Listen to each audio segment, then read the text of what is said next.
The engines on the island of Sodor want to be responsible, reliable, and really useful.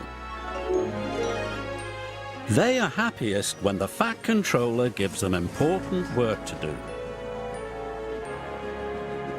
James thinks his work is very important indeed. He is proud of his red paint and likes to look clean and smart. One day, Percy puffed to the washdown. "My whistle's clogged." He tried to blow hard to clean it out, but instead blew mud all over Gordon. "Silly," huffed Gordon. Percy was trying not to laugh. "Keep your dirt away from me. I'm collecting the mare today." "I should do that." "Really?" chuckled James. "You'd need a washdown first." "Pah!" snorted Gordon. James just laughed. Soon James had collected the mare and puffed proudly away. "Just look at me, Gordon."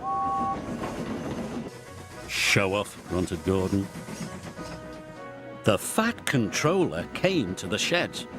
"I need an engine to collect the Queen of Sodor." "Who's the Queen of Sodor?" "A leaky old barge," replied the Fat Controller. "She needs to go to the workshops. It's dirty work, I'm afraid." Just then, James shunted into the sheds. This gave Gordon an idea. "Is collecting the Queen of Sodor important work too?"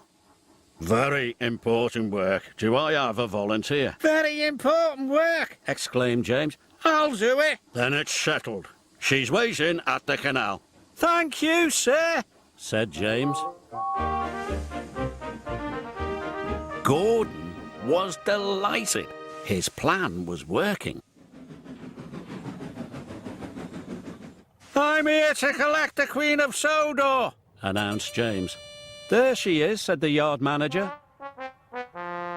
James was furious. "That old tub! Gordon tricked me. He wants me to get dirty. I'll show him. A shiny engine like me never gets dirty." Soon, James set off with the Queen of Sodor.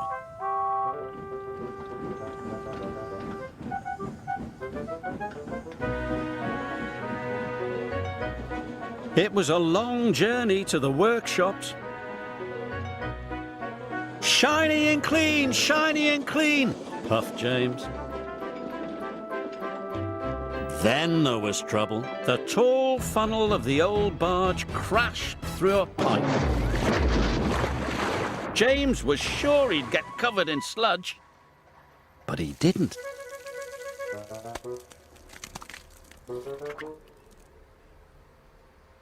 "Shiny and clean," he declared again. The workmen soon cleared the mess, and then James was on his way.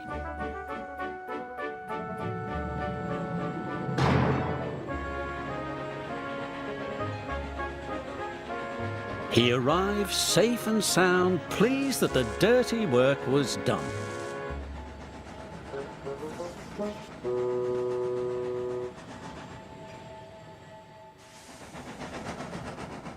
When James returned to the sheds, he was very proud of himself. "How did you manage to stay so clean?" "I have to stay clean," boasted James, "in case there's important work to do." Just then, Percy returned from the quarry. "My whistle is clogged again. Watch out, James." Dust went everywhere. "I did warn you." "You'll need a washdown now," teased Thomas. "Good," snorted James. "It will make me readier than ever. I'm such a splendid engine."